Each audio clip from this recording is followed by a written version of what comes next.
Olá, boa tarde meus alunos do segundo ano, tudo bem? Vamos à nossa aula hoje, dando uma continuação do tema da aula passada, cultura de massa, tá gente? Vamos continuar falando sobre esse assunto. Lembrando que a aula passada nós falamos sobre grandes agregados de pessoas, com a definição simplificada de cultura de massa, tá? E a definição sociológica para isso, que é o quê? O agrupamento de indivíduos, tá? Que quando inseridos na categoria de massas, das massas, perdem suas características individuais, tá? Então, eles acabam sendo passivos, tá? Ou seja, imaginem vocês numa festa, onde está todo mundo, uma multidão de 100, 200 pessoas. O indivíduo ali fica acabando se perdendo ali, né? Não sabe quem é ele, porque ele perde a sua identidade aí, tá? Porque ele está na multidão, tá? Então vem a ideia da cultura de massa, destinada a atingir uma grande parcela da população, tá? Produção em massa é destinada a produzir de forma massiva produtos que a gente consome todos os dias. Se a gente tem produtos em massa, né, para a grande população também consumir, temos também o consumo de massa, tá? Que é feito para consumir de forma sem pensar, por impulso, como eu falei na aula passada, né? A gente se compra um produto às vezes por impulso, né?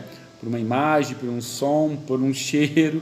E na verdade você não entende direito aquilo porque você comprou por impulso, né? E depois você vai ver o prejuízo depois de você ter comprado, né? Bom, e aí a aglomeração, que é a palavrinha que a gente usa em voga hoje por causa da pandemia, né? Produção em massa então alcança consumidores em larga escala mundial. Exemplo de indústrias sobre isso, temos a indústria cinematográfica, musical, televisiva e editorial, jornais, tá? Padronizando gostos, valores estéticos e visão de mundo, tá? O cinema e os outros meios de comunicação de massa passam a pautar o comportamento dos jovens nesse sentido, por meio de difusão de valores, tá? Criando hábitos de consumo, impingindo produtos e ícones produzidos pelos interesses capitalistas, tá? Então a produção em massa pode ser resumida como uma forma, gente, de fabricar produtos tirando o poder do cliente. Sim, tirando o seu poder, porque você escolhe um produto que de repente você pode gostar ou não gostar, né? E aí você já comprou, já pagou. Aí você vai ter que procurar os seus direitos, como o Procon, por exemplo, para ressarcir os seus direitos aí de consumidor, né? Mas antes não tinha esse direito, né? Então a produção em massa cria uma sociedade de consumo, tá? Ou seja, viramos todos consumistas. Todos nós somos consumistas de alguma coisa. O problema é o quanto que a gente é alienado ou não, né? Esse que é o problema. Então faz parte do nosso consumo aqui, gente, vários exemplos. Roupa, tênis, calça, camiseta, acessórios, maquiagem para as meninas, filmes, séries, novelas, programas esportivos, livros, jornais, revistas, mangás, bandas, músicas e vídeos, artistas, blogueiros e youtubers, padrão de beleza, modelo de felicidade, riqueza e consumo. Tudo isso faz parte, tá, desse problema aí da questão do consumo de massa. Qual é o papel dos meios de comunicação na internet, gente? É o seguinte, é interessante observar o percurso que novos conceitos tomam após seu surgimento em nosso cotidiano, tá? Os meios de comunicação de massa propícios de expressões assim, cotidianas, né? Como ferramentas ideológicas, supervalorizando ou deturpando o seu sentido inicial, tá? Então atribui conotações que atendem melhor seus interesses, como podemos constatar no caso da televisão, não é? Que é a difusora de tendências e costumes, não é verdade, gente? A televisão, né, ela é mestra em difundir as tendências de modas e tudo mais, comportamentos e atitudes que a gente, né, vai acabar imitando no dia a dia, tá? Então a reprodução de novos verbetes é muito veloz em termos de mídias e redes sociais, não é verdade? Em instantes um meme se espalha, não é? Inventando e popularizando termos por meio de compartilhamento de conteúdo. A internet é uma espécie de esponja cultural, olha essa ideia que legal, que incorpora palavras popularizando o jeito de se expressar de cada grupo, né? Aqui tem um exemplo de algumas palavrinhas que vocês usam no contexto de vocês, que até vocês sabem muito mais do que eu, né? Crush, brother, kawaii, XP, telesaga, isso nem eu sei o que é, mas são algumas expressões que se utilizam no dia a dia aí na linguagem juvenil aí de vocês, tá?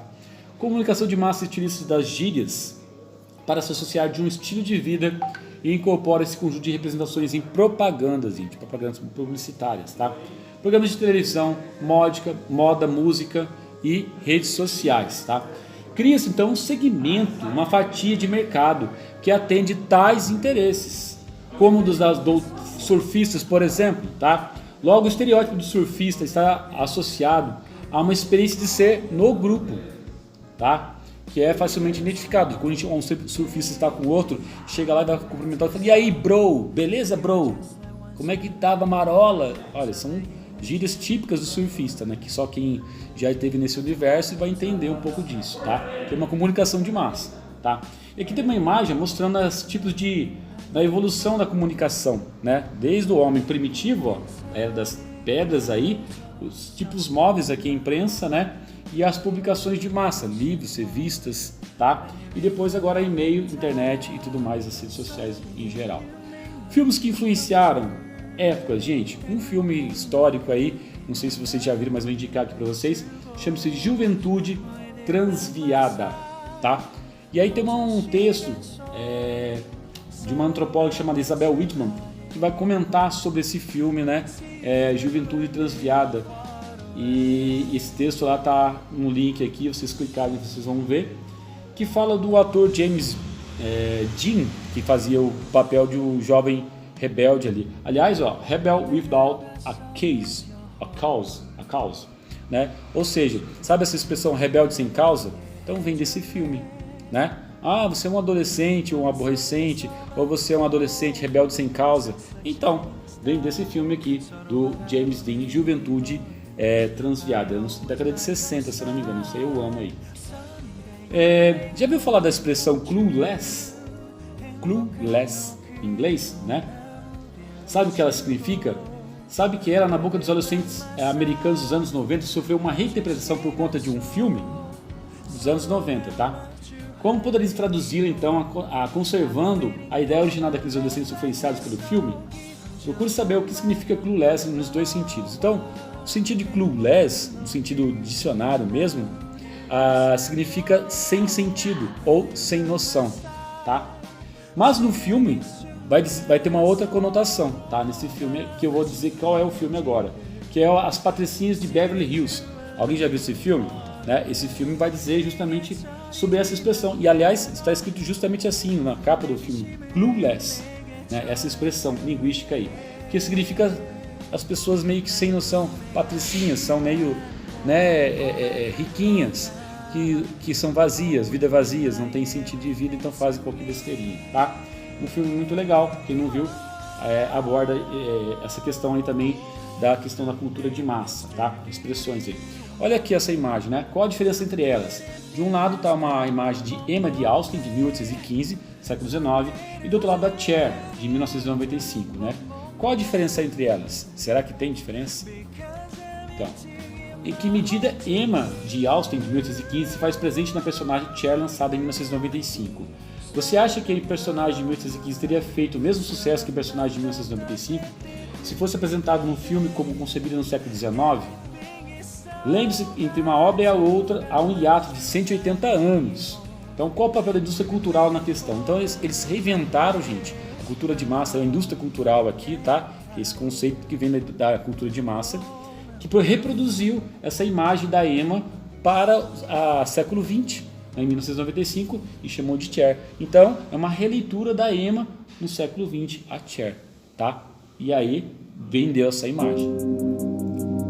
Outros filmes, olha, o filme é outro filme que aborda a questão também de o que se é e se aceita versus querer e buscar fazer parte de algo que considera grandioso, mesmo que para alcançar esse objetivo tenha que abrir mão de certas coisas. É o filme O Diabo Veste Prada. Não sei se vocês já viram, mas é muito legal. Então retoma também essa questão do sucesso, status quo, como chegar lá em cima, né? O que fazer para chegar lá.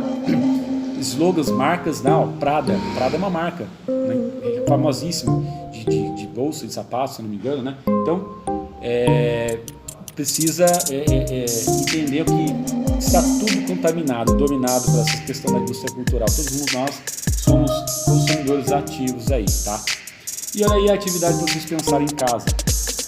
Vou escrever um pequeno texto com algumas coisas que estão nesse último slide aqui. Por exemplo, o papel do consumo de produtos da indústria cultural impacta de que forma na identidade do próprio universo juvenil?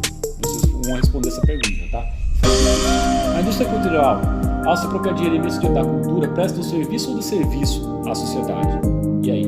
Qual a sua responsabilidade na criação e manutenção de uma sociedade consumista? Tá? Pensem, escrevam um texto e postem no sala de aula. Tchau, até a próxima aula.